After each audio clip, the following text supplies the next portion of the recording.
ప్రార్థన చేస్తున్నాను వాక్యం కొరకు.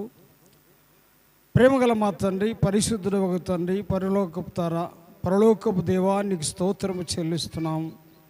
ఇంతవరకు నాయన నీ దాసును నిలబెట్టుకొని మాట్లాడించినందుకు ప్రభువా నీకు స్తోత్రములు చెల్లిస్తున్నాం. ప్రభువా ఇదిగో నాయన 5వ మాటకు మేము ధ్యానం చేస్తున్నాం. ప్రభువా నాయన నీవే వాటిని దీవించమని ప్రార్థిస్తున్నాను. నేనైతే చెప్పుటకు, వివరించుటకు, బోధించుటకు యోగ్యుడను కాను. బలహీనుని, ఒట్టివాణ్ణి, మట్టివాణ్ణి. ప్రభువా కేవలము నన్ను నీసిలో సాట మరుగుపరిచి నీవే నన్ను ఒక మంటి బుర్రగా వాడుకోమని ఈ మాట ద్వారా కొందరైనా మారు మనసు రక్షణ పొందే భాగ్యం దయచేయమని యేసు ప్రభు నామం పేట వేడుకుంటున్నాము తండ్రి, ఆమేన్. మంచిది. వాస్తవంగా యేసు ప్రభు మాటలు 4 కాదు 7 కాదు కదా. నా మాట విని వాటి చొప్పున చేయి ప్రతివాడు బండ మీద ఇల్లు కట్టుకొని బుద్ధిమంతుని పోలి ఉంటాడన్నాడు. యేసు ప్రభు ప్రతి మాట నిజంగా మన మేలు కొరికని జ్ఞాపకం చేసుకోవాలి. పరిశుద్ధాత్మ ద్వారా నిజంగా ఇక్కడ చదువుకున్న 5వ మాటని మనం చూస్తున్నాం. యేసు ప్రభు కలవరి శిలువలో నేను దప్పికొనుచున్నానన్నాడు. యోహాను సువార్త 19వ అధ్యాయం 28వ వచనం చూస్తున్నాం. చదవండి వారి మరి ఒకసారి ఆ మాట. అటు తర్వాత సమస్తము సమాప్తమే ఎరిగి లేఖనము నెరవేరునట్లు నేను దప్పికొనుచున్నాను అనెను. ప్రభువును సోదరులారా, నేను దప్పికొనుచున్నానంటే యేసు ప్రభు దప్పికొనింది వాస్తవంగా చెప్పాలంటే ఆయన మనుషులందరికీ దప్పిక తీర్చేవాడు చెప్పాలంటే కదా. కానీ వాక్యం ఒక రాయబడింది, లేఖనమును నెరవేర్చబడినట్లు రాయబడింది. ఏమంట? లేఖనములు నెరవేర్చబడినట్టు. లేఖనాల ముందే యేసు ప్రభు గురించి రాయబడినాయి. కీర్తనల గ్రంథము 69వ అధ్యాయము 69 21 చూడండి కావాల్సింటే అక్కడ.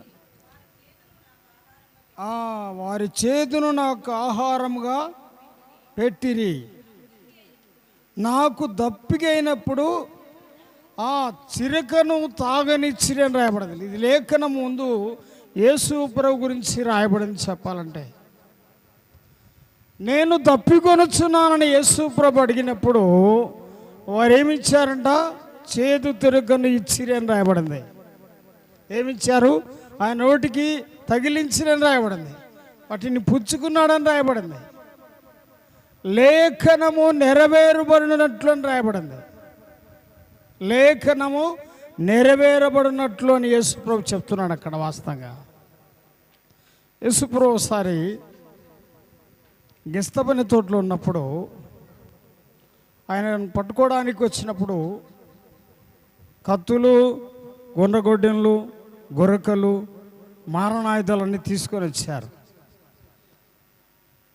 కానీ అక్కడున్న వారి శిష్యుల్లో ఒక ఆయన పేతురు అంటే, ఏందిరా యేసు ప్రభును నిజంగా వాళ్ళు పట్టుకోవడానికి ఎట్లా వచ్చారు? మారణాయుధాలతో వస్తున్నారు కదా, వీళ్ళు దొంగ మీదకి వచ్చేట్టు, నేరస్తు మీదకి వచ్చేట్టు వస్తున్నారు. అయినా సరే ఒకసారి ఏమైనా సరే ఒకరిని పడగొడితే తర్వాత అందరూ ఉరుకుతారు అనుకున్నాడేమో. కానీ వాస్తవంగా ఒక మనిషిని మాత్రం మెడ మీద బీకాలనుకున్నాడు, కానీ చెవు మీద పడింది. ఎక్కడ పడింది? చెవు మీద పడింది వాస్తవంగా కదా. మెడ మీదనే బీకాలని చూసా నేను అనుకుంటున్నా, చెవు మీద ఎట్లా పడింది?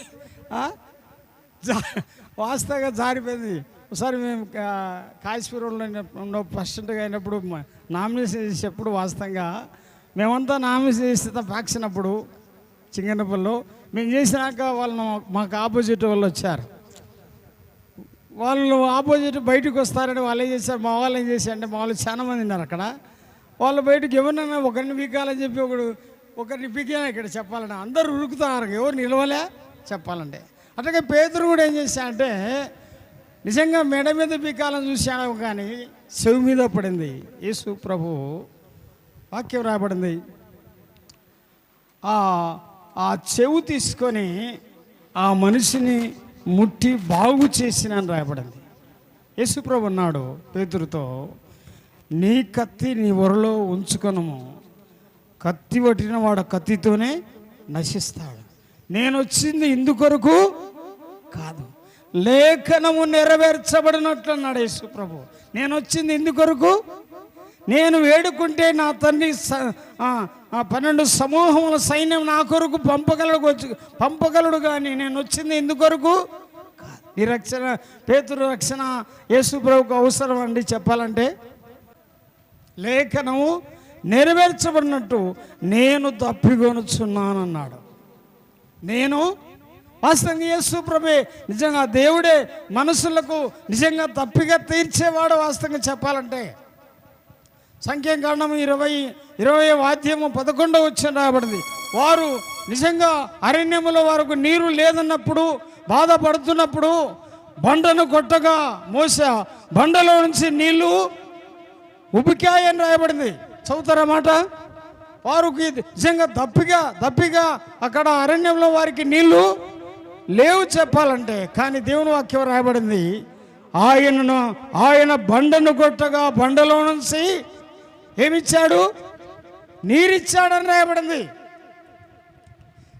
కీర్తన 78వ అధ్యాయము 20 రాయబడింది, ఆయన నిజంగా నీరు లేనప్పుడు నీరిచ్చినప్పుడు ఏరులై పారేనని రాయబడింది.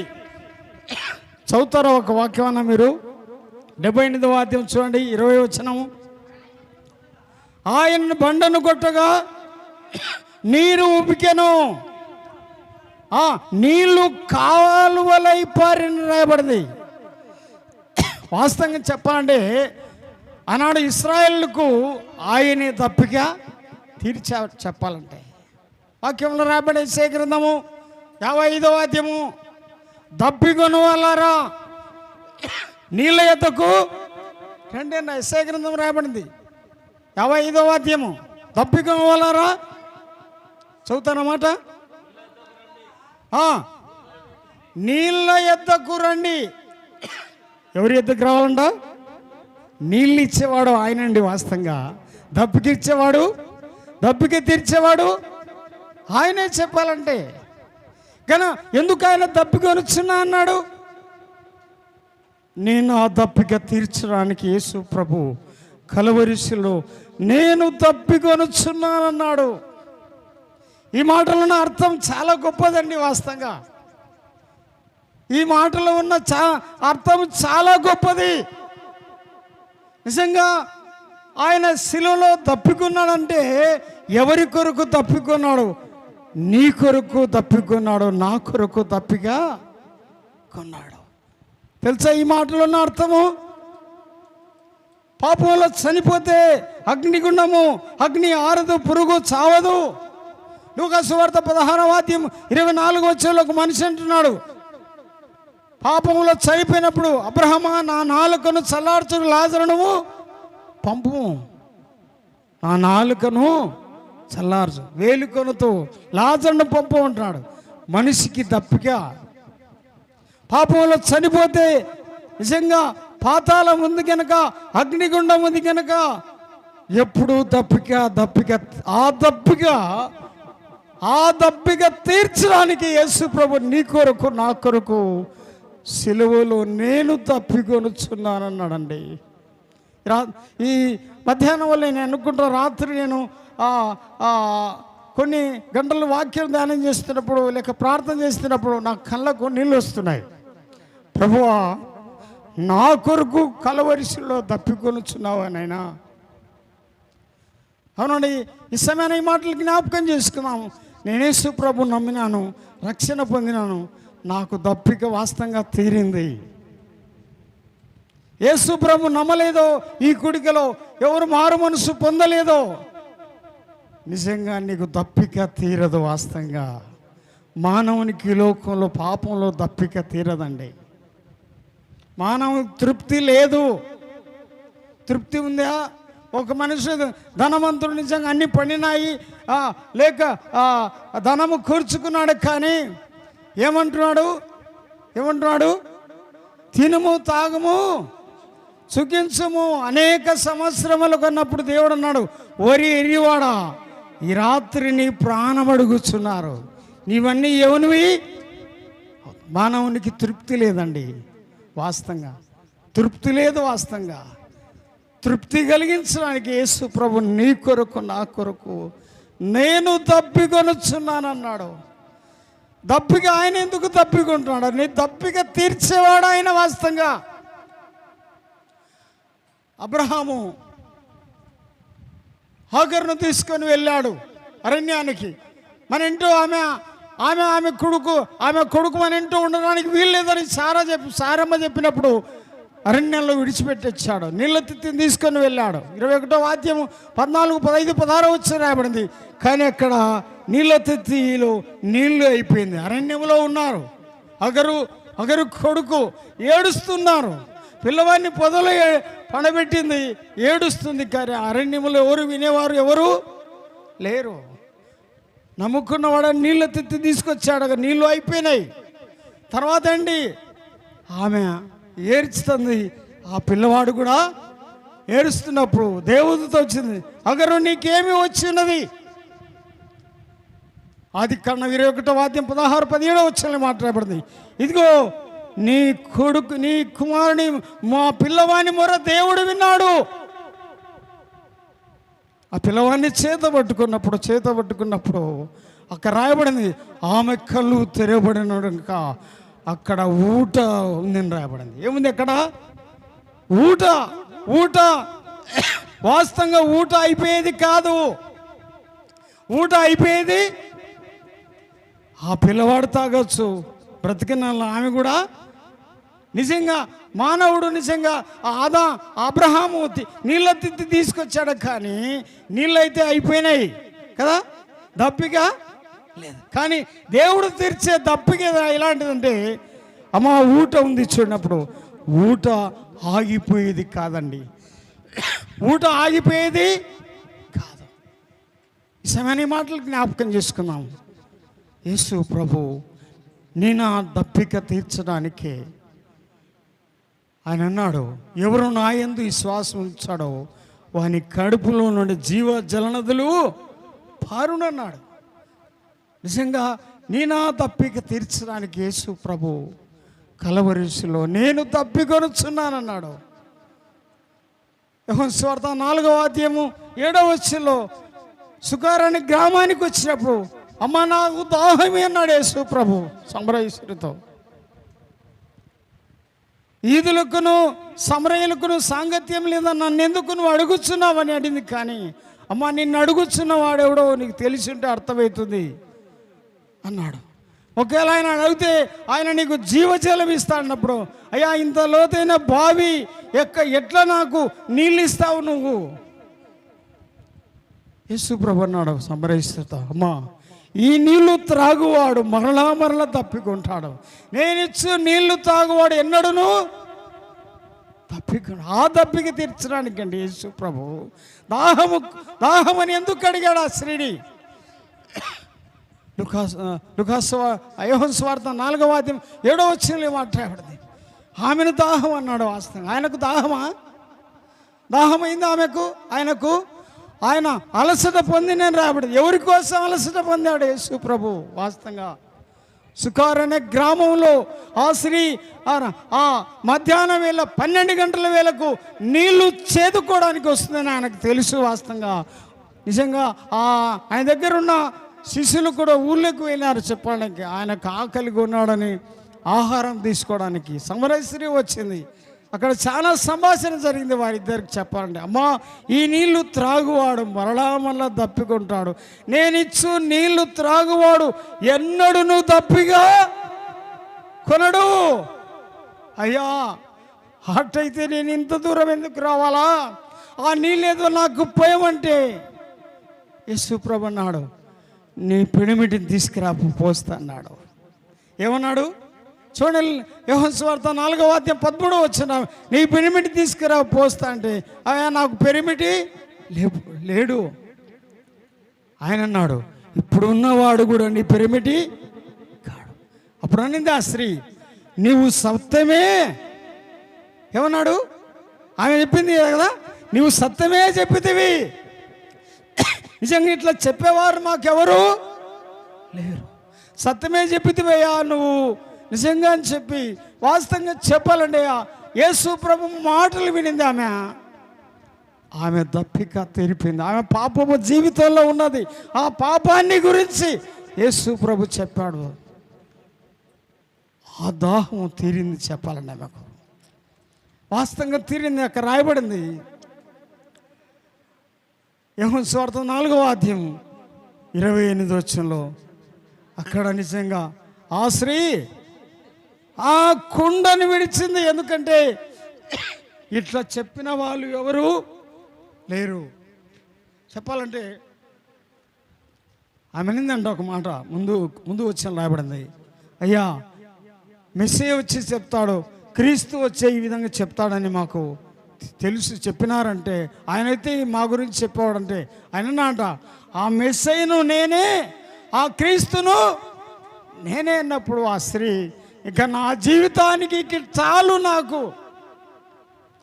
నా జీవితం వీటికి చాలు, నిజంగా ఈ పాప జీవితం అని చెప్పి ఆ స్త్రీ ఆ కుండను విడిచిపెట్టి ఊర్లోకి వెళ్ళింది. ఆ సుకార గ్రామంలో ఇంటింటికి వెళ్ళింది, ఈది వీధికి వెళ్ళింది. నాతో చెప్పిన మనిషిని చూడండి, ఆయన మెస్సయ్య కాడ, ఆయన క్రీస్తు కాడన్నప్పుడు ఆ ఊరి వారంతా వచ్చిరని రాబడింది. ఆ ఊరిలో జనులంతా వచ్చారంట. ఎవరి దగ్గరకు వచ్చారు ఏమండి? ఎవరి దగ్గరకు వచ్చారు? ఆమె దప్పిక తీర్చుకుంది, ఇతరులకు కూడా దప్పిక తీర్చింది ఆమె. చెప్పాలంటే నిజమా కదా? మనం నమ్మిన తర్వాత మన ద్వారా కొందరు యేసు ప్రభు నమ్మడమే ఆయన దప్పిక తీర్చినట్టండి. నీవైనా నేనైనా మనం నమ్మిన తర్వాత నిజంగా మన ద్వారా కొందరు యేసు ప్రభు దగ్గరికి రావడమే దప్పిక తీర్చినట్టు. ఎందుకు తప్పికొన్నాడు ఆయన? ఎందుకు తప్పికొన్నాడండి? నేను తప్పికొనొచ్చున్నానండి. ఎవరి కోసం తప్పికొన్నాడు?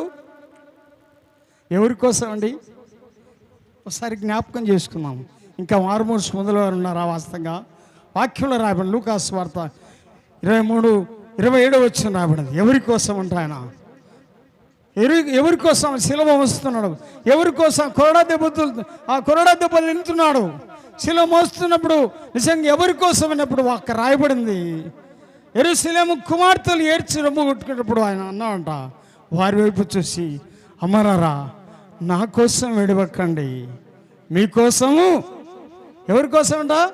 నా కోసం వేడవక్కండి, మీకోసం, మీ పిల్లల కోసము.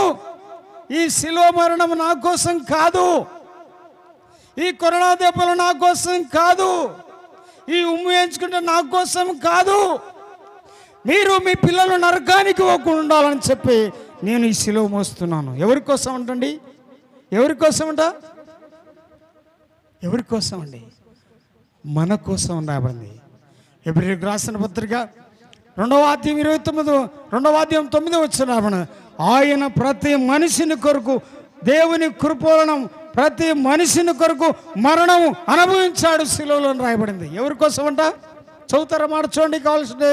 నేను ముగించబోతున్నా, నాకు ఇచ్చిన సమయం అయిపోతుంది. వాస్తవంగా 20 నిమిషాలు అంటే అర్ధగంట చెప్పిన ఉన్నారు, 25 నిమిషాలు చెప్పిన ఉన్నారు, కానీ 20 నిమిషాలు రాశాను. 20 నిమిషాలు నేను ముగిస్తా. చదవండి. దేవుని కృప వలన ఆయన ఆ ప్రతి మనిషిని కొరకు మరణము అనుభవించినట్లు రాయబడింది. ఎవరి కొరకంట? ప్రతి మనుషుడు అంటే అర్థం ఏంటి? ప్రతి మనిషి ఆ వరుసలో నువ్వు వస్తావు.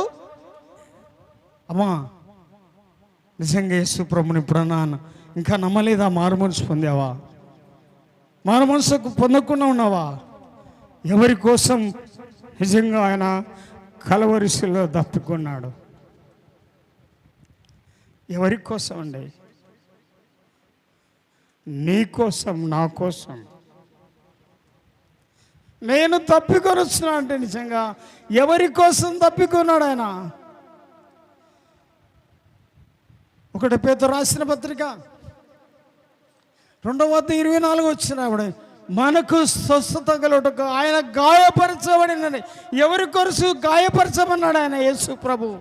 ఎవరి కోసం అండి? ఆయన కోసమా? చెబుతారా మాట? నిజంగా 22వ వచనం రాయబడింది, ఆయన పాపము చేయలేదు, ఆయన నోటునే కపడము లేదు. తర్వాత ఆయన దూషింపబడి బదులు దూషింప లేదు. ఆయన దూషింపబడి మరొక దూషింప లేదు. తర్వాత ఆయన శ్రమ పట్టబడి బెదిరింపగా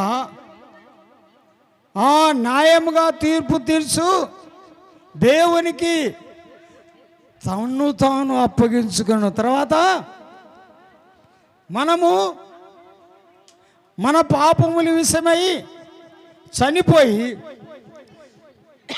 నీతి విషయమై జీవించినట్టు ఆయన తానే తన శరీరమందు మన పాపములను మాన మీద మోసుకుని రాయబడింది. ఎవరి కోసం మోసాడు సిలువలో? నేను ఆ పాపముల కొరకు మోసాడు. ఎవరి కోసం తప్పుకున్నాడు ఆయన? ఎవరి కోసం కరోనా దెబ్బలు తిన్నాడు? ఎవరి కోసం? ఈ మధ్యాహ్నంలో నా కోసమే ప్రభువా ఆ సిలువలో తప్పికొన్నావయా. సమరయ స్త్రీ తప్పికో నిజంగా తీరని జీవితంలో ఉన్నది, కానీ ఆమె దాహాన్ని తీర్చాడు. నాకు దాహం అని అడిగాడు, కానీ ఆమె దాహాన్ని తీర్చాడు. వాస్తవంగా ఈ మధ్యాహ్నంలో మాటలు జ్ఞాపకం చేసుకున్నాము. ఎవరి కోసం? నేను తప్పికొనుచున్నాను, ఆయన మన తప్పిక తీర్చేవాడు. ఏ మనుషుడు కూడా పాపంలో చనిపోతే పాతాళానికి ఉండడానికి, ఆ నరకంలో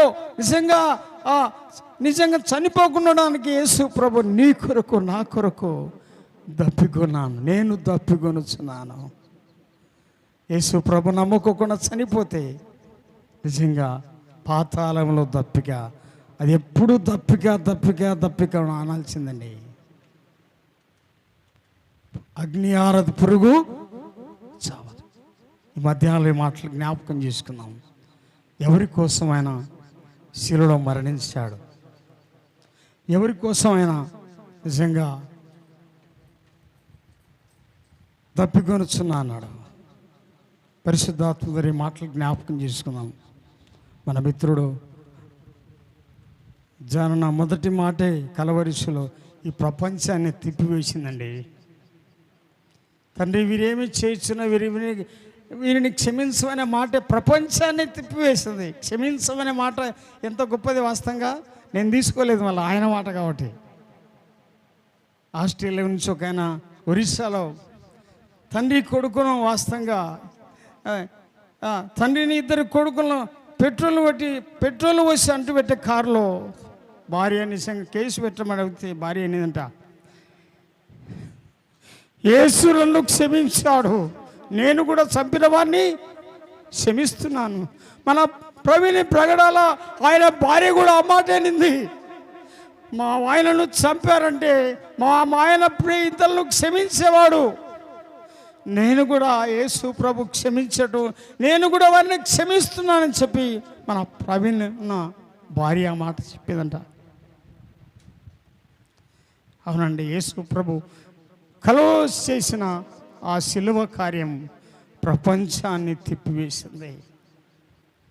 దేవుడి మాటలు మన కొరకే దీవించును గాక.